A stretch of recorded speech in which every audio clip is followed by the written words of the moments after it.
Y evidentemente quiero agradecer a la organización compleja de este gran coloquio, donde por otra parte encuentro de nuevo colegas que ya encontré hace años, o en Funchal o en Lisboa, evidentemente. Y agradecimientos particulares a José Eduardo Franco, y que me pidió de reflexionar con ustedes sobre la fundación de las Hermanas de la Presentación de María.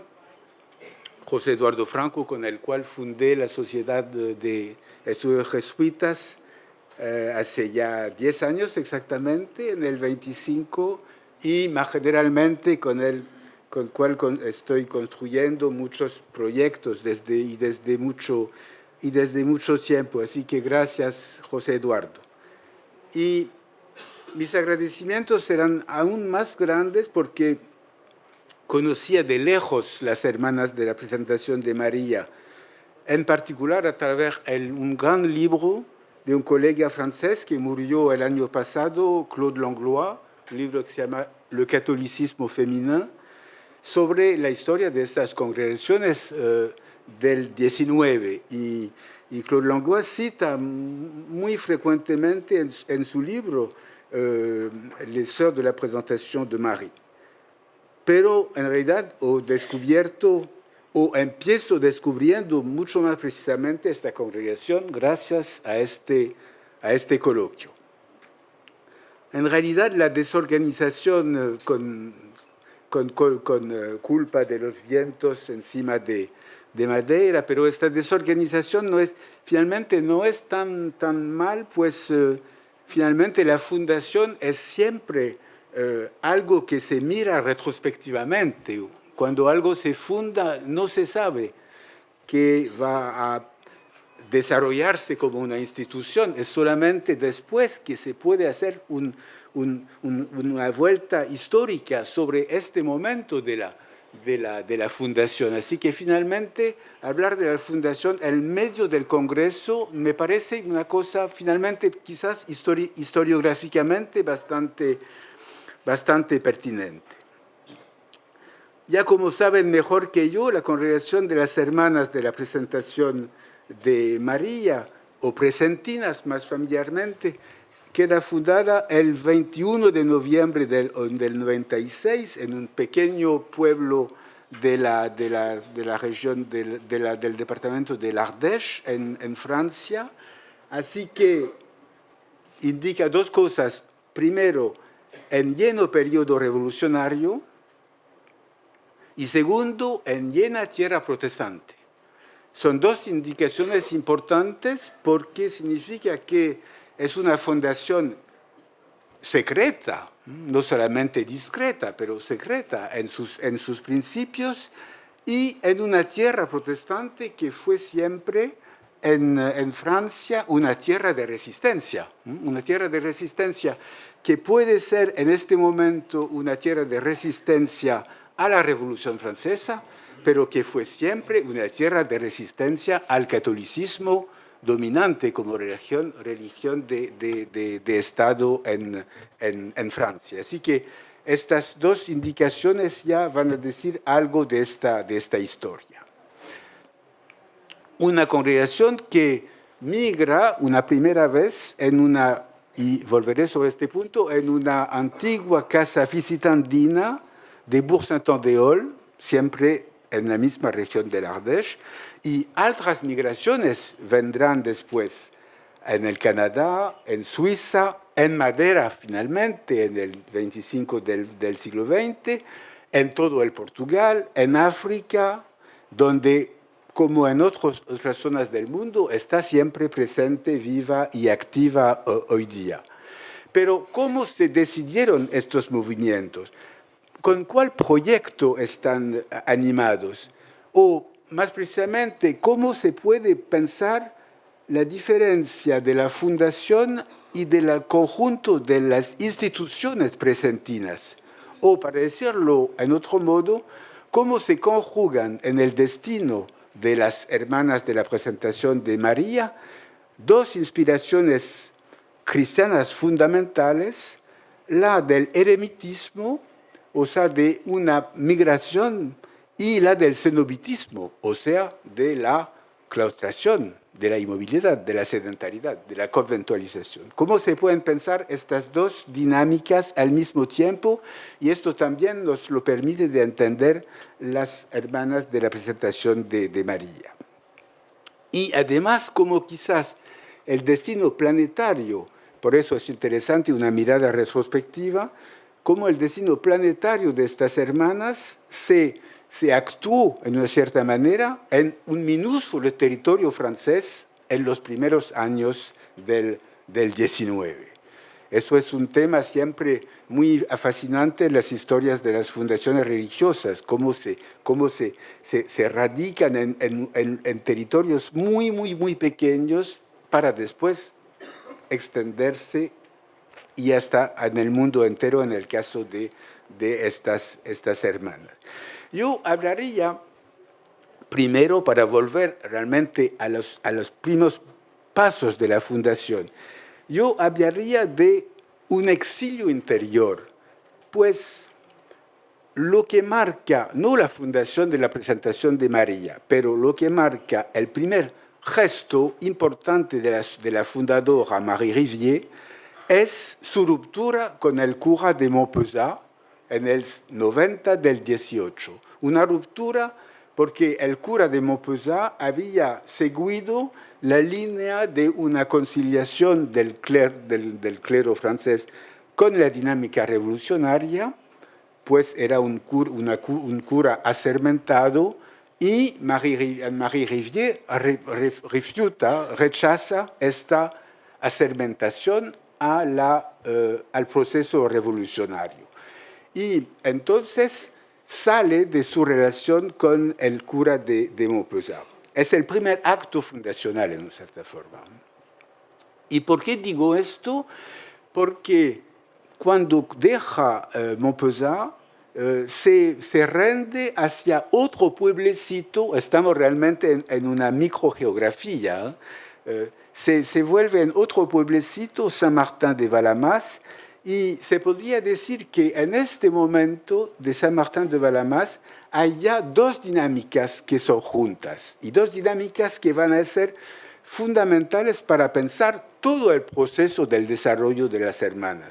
La primera dinámica es esta del exilio, porque Marie Rivière se va para alejarse del cura de Maupezat, como una declaración de ruptura, se exilia del pueblo donde vivía en una relación espiritual muy profunda y estrecha con este cura, y al mismo tiempo ya es una misión, porque escribe esto después, mucho más tarde, cuando habla con sus hijas espirituales, dice, para explicar su salida hacia este otro pueblo de Saint-Martin de Valamas, dice, el celo de los niños de Dios tiene que ser devorante e insaciable. Cuando sabremos que hay un rincón de tierra donde nuestro Señor Jesucristo no es conocido, llamado como lo tiene que estar, no tendremos el derecho de quedarnos en descanso. Así que finalmente describe este exilio como una primera misión, y una primera misión que realmente dice enuncia toda esta temática del no derecho de quedarse en descanso, o sea, de tener que caminar y caminar y caminar hasta todos los rincones del mundo. Y finalmente es como un tercer exilio cuando deja Saint-Martin de Valamas para realmente fundar la congregación en un tercer pueblecito, Thuets, siempre en Ardèche. Un pueblecito, pero que tiene una nueva dimensión, que ya es casi una segunda fundación. Y ven cómo me parece muy interesante ser siempre atento a fundar y andar, ¿no? Fundar, refundar en un recorrido que siempre también es un movimiento pero en el cual se aprofundiza los motivos de fundar. Así que ya Thué, este pueblecito de Thué, el tercero, después de Montpezat y de Saint-Martin-de-Valamas, es ya como una nueva fundación. Y es una nueva fundación que tiene una dinámica particular, porque la Marie Rivière y sus primeras hermanas son un grupito minúsculo, se instalan en un antiguo convento de las visitandinas.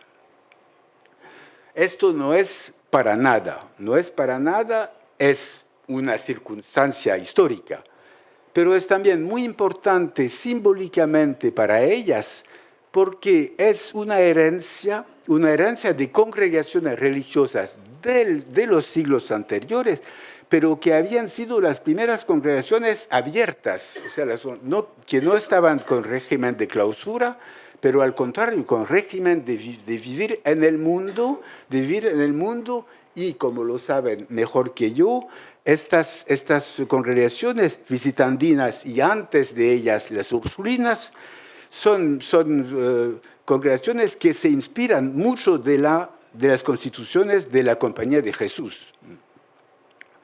Pero no olvidar que en este momento la Compañía de Jesús fue suprimida. No existe en el 90 del siglo del XVIII. Y como se puede decir a veces, el momento más femenino de la Compañía de Jesús fue el momento en el cual la compañía era suprimida. Se puede apreciar diversamente esta meditación, pero la propongo. Pero propongo también otra meditación, una meditación de Pierre Fabre, el discípulo de Ignacio de Loyola, canonizado recientemente por el Papa Francisco, como saben. Pierre Fabre decía, hablando de la relación entre los jesuitas y las certosas, las cartujas, decía, se hace el nuevo vino en los viejos tonelos. Era una fórmula que Pierre Fabre utilizaba muy frecuentemente para explicar que lo nuevo siempre se enriquecía de estar radicado en el viejo. Y así tenemos este caso muy extraordinario de esta nueva congregación, pero que es en una casa antigua de las visitandinas. Y diría que entre estos exilios sucesivos que finalmente permiten esta verdadera fundación del orden en el 96. Esto se enriquece también de una otra dimensión que es el sentido de la profecía, que siempre es indicado como muy característico de Anne-Marie Rivière. Por ejemplo, dice en el lugar en ese pueblecito de Thué, dice, predicando una vez sobre el celo de Francisco Javier, un jesuita como lo saben, había gritado, y mis hijas también una vez van a ir a través de las mares. Eso es la profecía de Anne-Marie Rivière, que va a realizarse mucho más tarde, pero mucho. ¿Y por qué digo esto? Porque el sentido de la profecía que es, nadie es profeta en su país, como lo saben. Así que la profecía es todavía un exilio. La profecía es una manera de continuar de pensar la fundación sobre el modo del exilio, o sea, sobre el modo de esta profecía para un futuro que no se puede entender de aquí, pero que solamente se podrá entender de allá, cuando ya el mundo vendrá abierto a la obra de las hermanas de la presentación de María. Y es así que llegamos, Pasan los años y llegamos al 53 del 19, a la primera misión internacional, digamos, de las hermanas, cuando salen para el Canadá. Y quería finalmente indicaros una cosa quizás que no es tan conocida, pero que, como saben, la maravilla del trabajo de los historiadores es cuando cruzan diversos campos de investigación. Y entre diversos campos hay un momento de cruce. Y esto me pasó, gracias seguramente a la influencia de Anne-Marie Rivière. Esto me pasó. Esto me pasó, ¿y por qué digo esto? Porque cuando las hermanas dejan l'Ardèche para salir en el Canadá en el 88, pasa la cosa siguiente. Viajan por París, porque para llegar al Canadá hay que pasar por París. Hoy es lo mismo. Y pasando por París, ¿qué hacen? Os leo el pasaje. A las 9 de la mañana entraron en la estación de París. Era el santo día del domingo.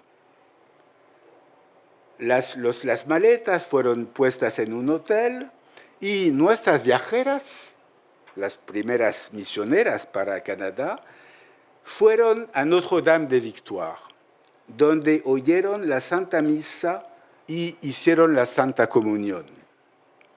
Este oasis de la piedad en la capital rumorosa estaba muy bien escogida.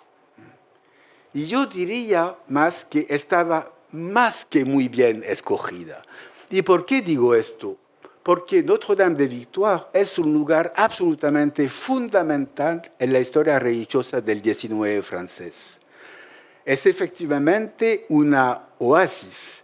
Es una oasis, y para entender lo que significa esto, cuando se dice en esta vida en este cuento de la primera salida para Canadá, cuando se da este detalle en realidad dice muchísimo. Y quizás os tengo que recordar muy brevemente que Notre-Dame de Victoire fue primero una institución monárquica fundada por Luis XIV para celebrar la victoria sobre los protestantes en las guerras confesionales del reino francés, una institución monárquica que tuvo que imponerse en un barrio de París efectivamente muy rumoroso, era un barrio muy popular, y cuando Luis XIV impuso la construcción de esta basílica, que era un ex voto para conmemorar la victoria sobre los protestantes en La Rochelle, cuando Luis XIV impone esto, hay una rebeldía del barrio de París, una rebeldía muy rumorosa contra esta imposición de esta nueva basílica que impone destruir una cantidad de casitas pobres de París.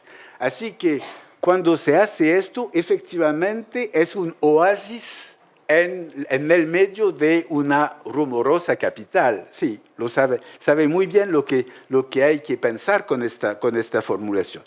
Pero después, Notre-Dame de Victoire se convierte como una institución propiamente post-revolucionaria, una institución que va a imponerse como un monumento de la restauración política y religiosa del primer XIX. Hasta tal punto que cuando se estudia de muy cerca el momento muy conmovido de la Commune de París en el 71 del 19, uno de las pocas iglesias que son realmente, digamos, martirizadas, con muchas destrucciones, muchos robos, muchas destrucciones de reliquias, es esta Notre-Dame de Victoire, porque era el símbolo de la restauración monárquica después de la Revolución Francesa.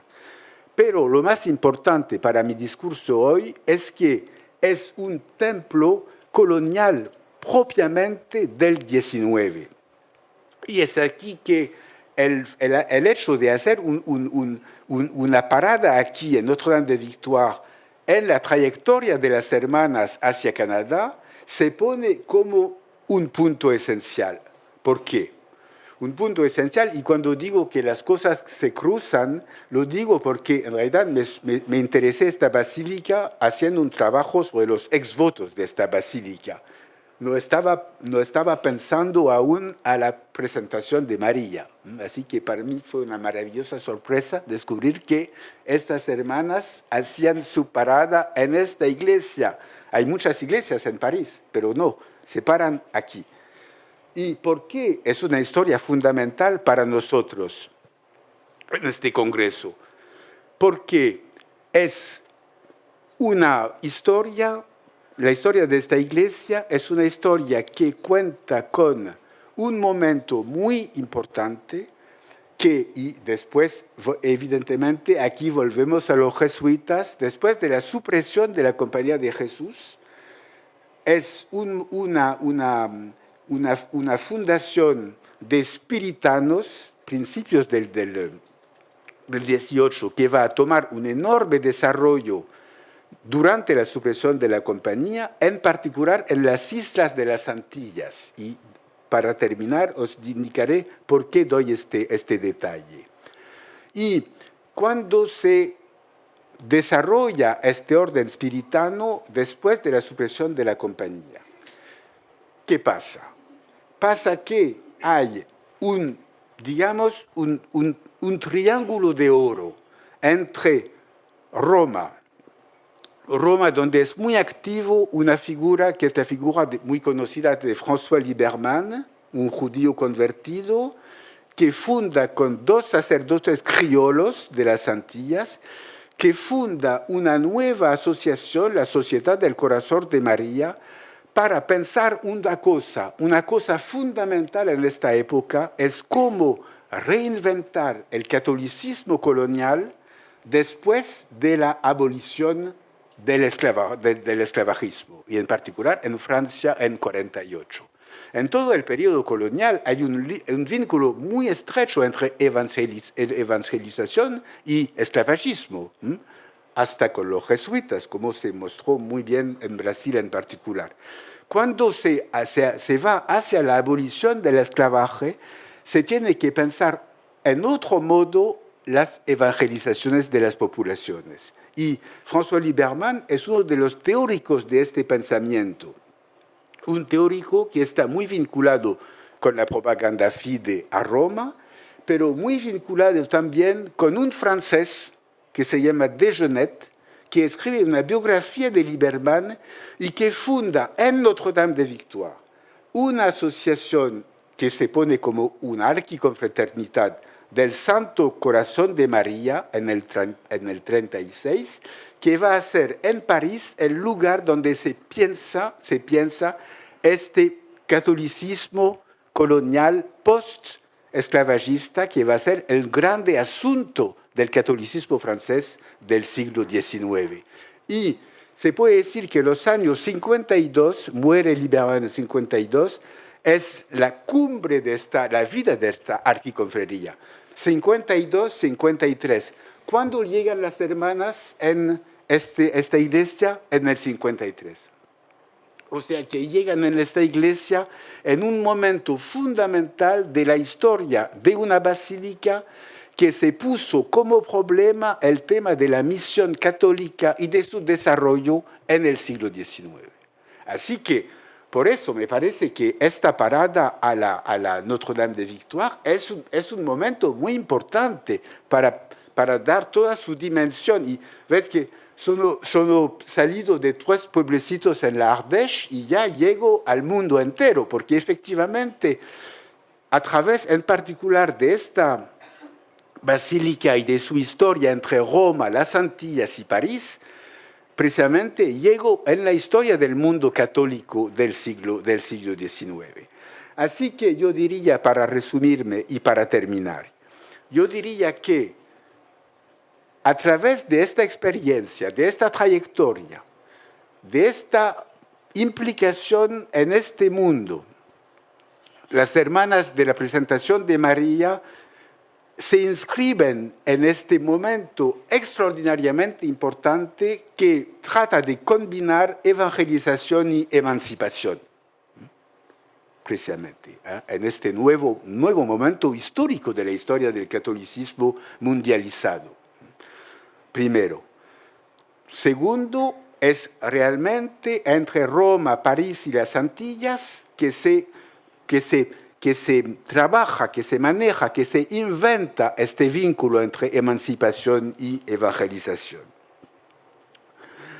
Y, por otra parte, y finalmente, yo diría que